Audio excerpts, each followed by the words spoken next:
أعوذ بالله من الشيطان الرجيم بسم الله الرحمن الرحيم الحمد لله والصلاة والسلام على رسول الله صلى الله عليه وسلم أما بعد السلام عليكم ورحمة الله وبركاته فلنتين منات لأرابا وانسكريتا فنرغت ستابك فيتلافت TVM أمني زوفتونا إزو رألاسنا بابنا تنفنون الإسلام يتنو فاندارنا فولون إزاي أرانسيكا ato anatin'izany volana Ramadany izany.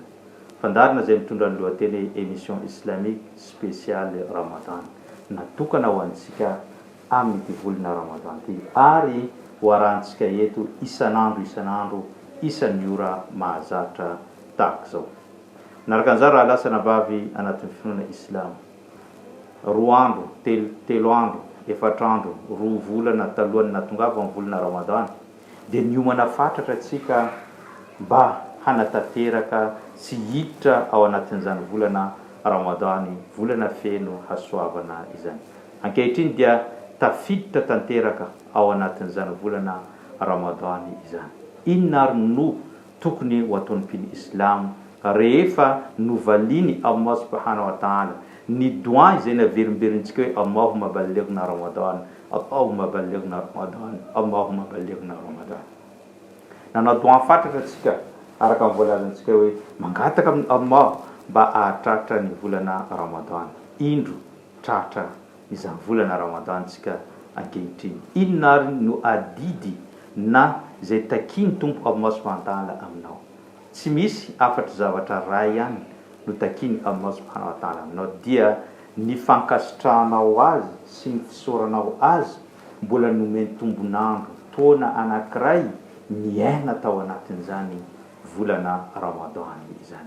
Volana be indrafo, volana manana ny maizy azy ary volana izay iezahany ireo mpino Islam mba hangorona ireo karazam-pahasoavana, hangorona ireo asa soa maro samihafa, hatolony ho an'ny tompony zao tontolo zao, hatolony ho an'ny Allah subhanahu wa ta'ala.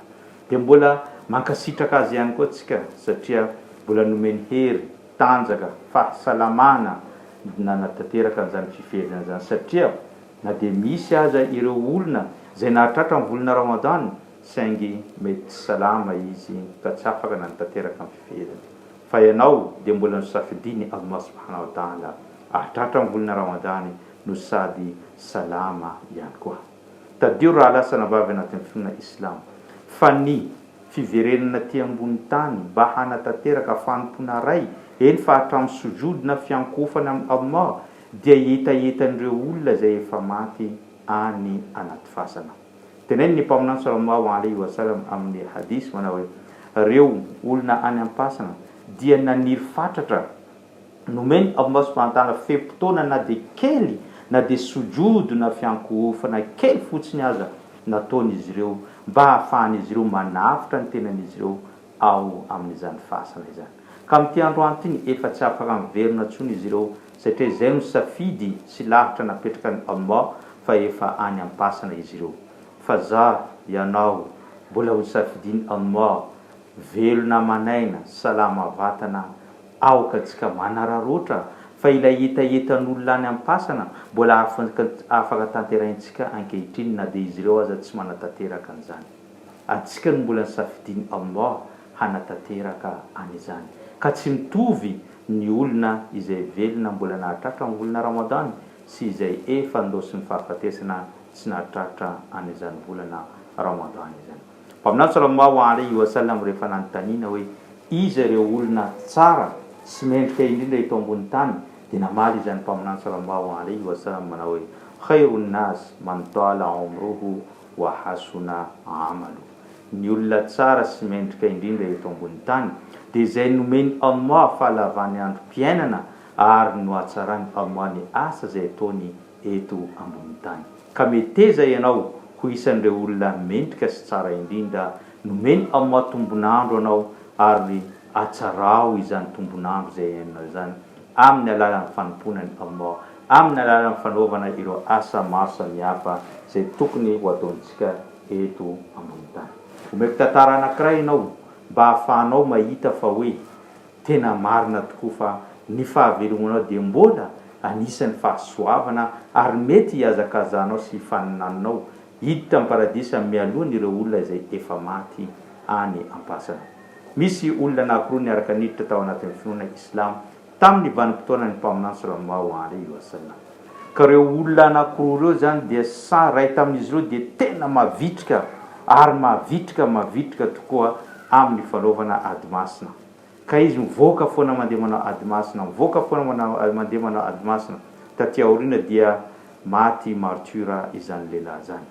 Rehefa maty martyra izy satria mpinamana anankiroa reo, roa niditra tao anatin'ny finoana islam ka ny ray amin'izy ireo dia mavitrika nandeha nanao adimasina.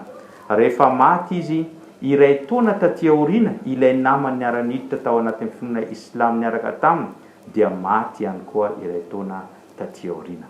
Rehefa maty ny rahalany taty aoriana iny dia ray tamin'ireo sahaba ny mpaminany sallallahu alaihi wasallam nanofy nahita fa ilay maty taty aoriana, taona ray taty aoriana niditra tao amin'ny paradisa mialohan'ilay maty martyra. Ka gaga izy hoe ny fahasoavany zany maty martyra zany nefa niny olona maty taty aoriana ve mbola miditra amin'ny paradisa mialohan' zany maty martyra zany. Ka nieritreritra izy, lasa saina izy, nandeha nazakazaka tamin'ny mpaminany sallallahu alaihi wasallam. Nanontany ny mpaminany fa inona loatra re no antony ilay olona tsy maty martyra mbola niditra amin'ny paradisa mialohan'ny maty martyra. Dia teo mpaminany sallallahu alaihi wasallam teny tamin'ny manao, moa ve io olona izay maty ray taona taty aoriana io tsy nahatratra ny volana Ramadan? Ny teny izy hoe eny nahatratra tokoa. Tsy nahatratra ny hajj ve? Eny nahatratra tokoa. Ka teneny ny mpaminany sallallahu alaihi wasallam ny fanomezan'ny Allah subhanahu wa ta'ala azy tombonandro ray taona talohan'ny namany iny dia efa navitany ny fevolana Ramadan iray manontolo. Nanao fanompona maro samihafa, nanao i'tikaf, namoaka zakatul fitr, namoaka swadaka, nampiantrano ireo kamboty, niatra ireo vehivavy mativady sy ny tariny, asa soa maro samihafa vitany nandritra n'izany ray taona zany. Ary tsy vitan'izany mbola nanao hajy ihany koa izy.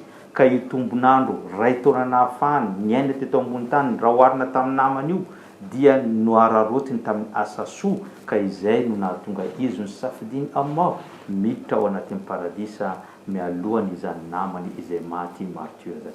Midika zany raha lasa nabavy anatin'ny finoana islam fa ny fahazoanao andro ray fanampiny eto ambony tany dia anisany tombotsoa lehibe eo anatrehan'ny fiainanao. Ka aokanao hankasitraka ny Allah ary hanararotra ihany koa ny fidiran'izao Ramadan zao, hanao ireo asa soa maro samihafa.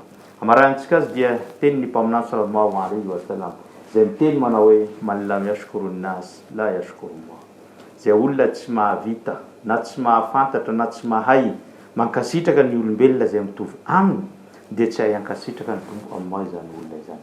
Ka eto indrindra ny tenanay izay misolo tena ny fianakaviam-be ny mpino islam eto Madagasikara dia manolotra fisaorana any ramatoa ministra ny serasera sy ny kolotsaina tamin'ny fanomezana atsika any izao fandarana iray volana izao iona eto isanandro hanolotra ny fampatsiahivana mahakasika an'izany volana Ramadan. Isaorana izy fa raha tsy izy dia tsy ho tanteraka ty. Manolotra ihany koa tsika ny fisaorana mitafotafo ihany koa ho an'ny Italie Générale ny ORTM Andriamatoa Belala Jean-Yves zay nanome ihany koa sy nanaiky an'izany. Manolotra ihany koa fisaorana tsika any Andriamatoa taleny TVM nampitantana zany TVM zany sy ireo programmateur maro samihafa ary ireo technicienne sy ny fianakaviam-be zany TVM sy ministerany kolotsaina sy ny serasera zany dia atolotra ny fisaorana ho anareo zay mpino islam eto Madagasikara dia mankasitraka anareo tamin'ny fanomezanareo an'izany émission spéciale Ramadan zany ary manantena ihany koa mbola azo an'izany amin'ny taona ho avy. Zay ngamba no entintsika namarina ty fandarana ty isaorako anao nanaraka an'izany hatrany ampiandohana ka hatramin'izao fiafaran'izao ny tenako dia mametraka mandravitafa ho amin'ny raha ampitsondray. Wassalamu alaikum wa rahmatullahi wa barakatuh.